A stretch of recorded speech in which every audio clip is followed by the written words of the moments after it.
El contexto es una demanda para la protección de los derechos e intereses colectivos o difusos, una demanda que se presenta en primer lugar en unos municipios del estado Miranda, el municipio Chacao, El Hatillo, Baruta.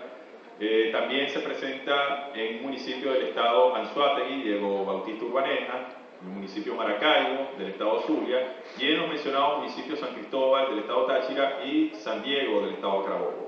La situación que se presentaba era que efectivamente estos municipios se encontraban sitiados, se encontraban en una situación en la que la guarimba, la protesta de calle, imposibilitaba pues el libre tránsito. Las ciudades prácticamente estaban paralizadas. ¿Qué era lo que se solicitaba en esta demanda de protección de derechos e intereses colectivos o difusos? En estas distintas demandas que se presentaron justamente en estos municipios, gobernados por alcaldes de la oposición al gobierno nacional, que los alcaldes cumplieran su labor de recoger los residuos, de abrir las vías y que, bueno, se imputaba, digamos, el desorden que había en estas ciudades a una falta de trabajo por parte de los alcaldes de estos municipios. La Sala Constitucional del Tribunal Supremo de Justicia conoce estos asuntos en esas tres decisiones. Tres decisiones en las que, una vez que admite la demanda de protección de derechos e intereses colectivos o difusos, también acuerda una medida de amparo cautelar que consistía precisamente en ordenar a todos estos alcaldes a que realizaran efectivamente estas labores de limpieza, de abrir las vías, de recoger la basura. La Sala Constitucional, de manera oficiosa, advierte un presunto desacato en dos de los municipios. Lo hace en dos sentencias distintas, las sentencias 138 y 150 de este año 2014. Esto lo hace a mediados de marzo. Lo más relevante de estos dos asuntos es que efectivamente nadie va y denuncia a Sala Constitucional que hubo un presunto desacato, sino que la propia Sala, haciendo referencia a un criterio que ha sido bastante criticado, sobre todo por su irregularidad del hecho público, notorio y comunicacional, acuerda el inicio de un procedimiento incidental para verificar si en el marco de ese juicio por demanda de protección de derechos e intereses colectivos o difusos efectivamente hubo o no desacato. Ahora, vamos a hacer referencia efectivamente a ese procedimiento, que es un procedimiento novedoso, porque cambia notablemente pues, la forma o el tratamiento que le daba Sala Constitucional a este tipo de situaciones. Es decir, ¿qué pasaba cuando había o se denunciaba un presunto desacato? En primer lugar, el hecho de que lo advierte oficiosamente. Eso es algo relativamente novedoso dentro del desarrollo jurisprudencial de Sala Constitucional. Y el hecho de que configura procesalmente la incidencia de desacato al mandamiento de amparo constitucional sobre la base de la potestad que está prevista en el artículo 98 de la Ley Orgánica del Tribunal Supremo de Justicia, que establece que cuando no existe un procedimiento para resolver determinada situación procesal o una incidencia procesal, como era el caso, las salas del Tribunal Supremo de Justicia pueden aplicar un procedimiento análogo previsto en la legislación venezolana. El caso es que este procedimiento sí está previsto de hecho en el Código Orgánico Procesal Penal porque se seguía el procedimiento ordinario, es decir, una vez que se advertía el desacato, el Tribunal de Amparo lo que hacía era, lo que debía hacer era remitir el asunto al Ministerio Público para que iniciara la investigación y otro tribunal penal, ese sí penal, decidiera si efectivamente había o no había desacato. ¿Qué es lo que hace Sala Constitucional? Decide que es el propio juez de amparo el que conoce del procedimiento de desacato en el juicio de amparo y sanciona si hay lugar efectivamente a este ilícito. En ese sentido, pues abandona un criterio que tenía ya más de 12 años, el criterio asentado en las sentencias 74-2002 y 673-2002, que establecían precisamente que una vez advertido el desacato, se debía notificar al Ministerio Público para que iniciara la investigación penal y en otro proceso se determinara si había o no lugar a ese desacato. Aquí está el artículo 98 de la Ley Orgánica del Tribunal Supremo de Justicia que establece que cuando en el ordenamiento jurídico no se preceptúe ese proceso especial, entonces la Sala tiene la potestad de ordenarlo. Eso en uso de la autonomía procesal que se le acuerda al Tribunal Supremo de Justicia en la ley.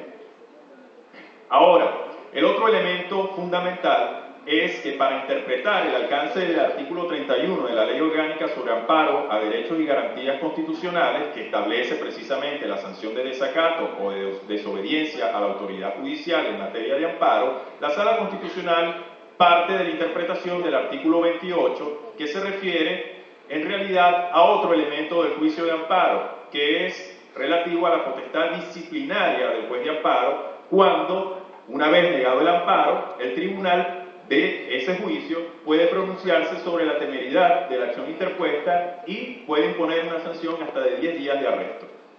¿Qué es lo que ocurre? El artículo 31, al contrario del artículo 28, no establece qué tribunal es competente para establecer la sanción de desacato. Sala Constitucional lo que dice es, bueno, es que el legislador estimó innecesario colocarlo así. No, innecesario no. En realidad ya había un entendimiento desde el punto de vista jurisprudencial de que era otro tribunal el que debía sancionar el desacato porque era un delito previsto en el Código Penal, replicado o reproducido en el artículo 31 de la Ley Orgánica de Amparo sobre Derechos y Garantías Constitucionales, pero ese es el argumento que usa Sala.